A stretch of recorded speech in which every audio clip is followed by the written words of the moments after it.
حضرت عیسیٰ علیہ السلام پر نازل ہوئی۔ نمبر 4 زبور حضرت داؤد علیہ السلام پر نازل ہوئی۔ پیاری بہنوں، اللہ تعالیٰ نے سب کتابوں کو ہمیں لائے ہیں کہ ان میں جو کچھ اللہ تعالیٰ نے اتارا وہ سب حق ہے۔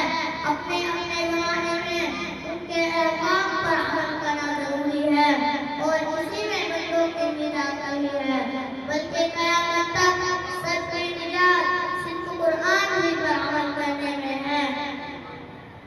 مسلسل کاوشوں سے ہی بنا کرتی ہے تقدیریں، مسلسل کاوشوں سے ہی بنا کرتی ہے تقدیریں، جو تب کر بیٹھ جاتے ہیں وہ منزل پا نہیں سکتی۔ اب میں اپنی تقدیر کو عشق کے ساتھ ختم کرنا چاہتی ہوں۔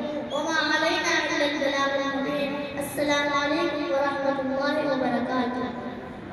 ماشاءاللہ، ان کی تقریر سے خوش ہو کر قاری صاحب انعام دے رہے ہیں، اور مولانا عبید الرحمان صاحب ناظم مدرسہ اور قاری شاہد صاحب جنرل سیکریٹری جو اس مدرسے کے ہیں، انہوں نے بھی اس طالبہ کو اپنے نام سے نوازا۔